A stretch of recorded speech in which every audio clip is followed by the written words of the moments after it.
Hi, I'm Dr. Molly with Your Goals Physical Therapy, and I'm going to talk today about plantar fasciitis. So it's really common that people hear, whenever they have foot pain, they are told they have plantar fasciitis. Sometimes you're told to ice your feet, rest it, stretch it, do massage. There are a variety of other things. The other big one is those expensive orthotics, because maybe you have flat feet. So then they're telling you to get rid of the plantar fasciitis, you need to have $600 arch supports put into your shoes. So we'll start with what is plantar fasciitis, what is it on your anatomy. So you have it's a fascia, so it's a thicker skin or a thicker tissue. So it's not really a ligament, but it's a thicker skin tissue. I keep saying skin, but it's a thicker tissue. So it adds a little bit more stability to the bottom of your foot. It actually helps support the arch in your foot, which is why a lot of people say that you need to have arch supports if your plantar fasciitis is, if your foot hurts and you're having plantar fasciitis. But really what it is this tissue kind of just attaches to your heel and then goes into your toes, like where your toes are. So it really helps to hold that little arch. There is some flexibility with it. It is supposed to stretch and give. When you jump and things like that, there's supposed to be a little bit of movement. The problem is when that movement becomes excessive and then you get irritation and then you end up with inflammation, and that causes that stabbing pain when you're walking, or when you stand up from sitting down for too long. So, or first thing in the morning, right?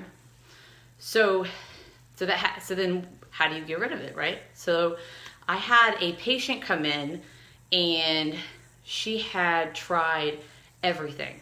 She had iced her foot with the water bottles and rubbed it so much. It was hours of that every night, trying to get that to calm down.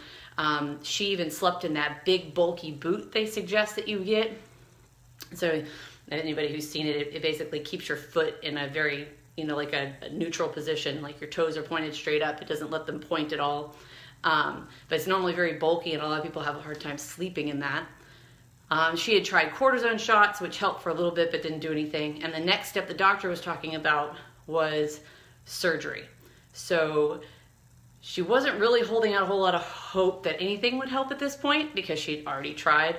She even had the $600 inserts. She bought fancy shoes, all of these things, trying to help just get rid of some of this stabbing pain when she was walking around. So she comes in, and the first thing I have her do is walk. I have her walk barefoot. I have her walk with her shoes just to see what the difference was.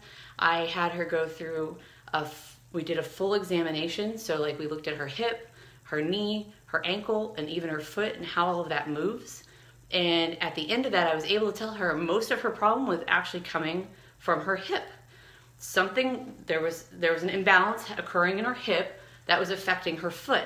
So it wouldn't have mattered how fancy the arch was. She wasn't getting the support from her hip, which was causing the problem in her feet. So that is a very common thing. A lot of times there may be something going on in your ankle, but then the big culprit is further north. It could be something even as far north as your stomach muscles not doing something they're supposed to do. And then that just affects your feet the most, right?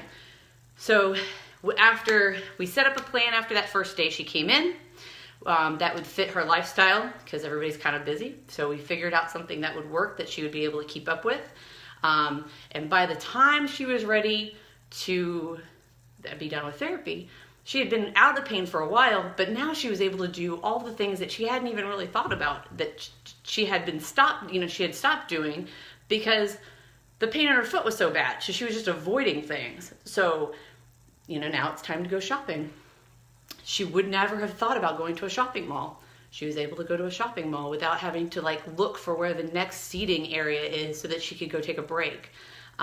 She didn't dread going to Walmart, so she was able to actually go versus having to order everything online. So just little things that you sort of get used to avoiding, because you know that it's going to hurt, so you just find other ways of doing things. So she was actually like I said, she had been out of pain for a while, but you know, she was just noticing all these other activities that were easier for her to do, and so her quality of life really did come up. And all it was just somebody taking a look, a broader scope. It's not just your foot. It's not just like our body parts are not in a vacuum. Oftentimes they intermingle with each other, and one's doing one thing, then another one has to take it up on the other end. So the big thing, that's the big point that I want to make with plantar fasciitis, is that you really could need arch supports. By all means, maybe you do. But a lot of times we're only looking at the foot when we really should be kind of looking above it to see what's going on a little bit higher than that. And it takes a little bit of a comprehensive plan to get you back to all the activities that you're missing out on, and to reduce that daily pain. So if this information is something that you think somebody needs to hear, please share this video. And if you have any questions that were not answered, please, I love questions. Please, please, please either message me or put it in the comments box below. I really hope you guys have a great Thanksgiving. Bye.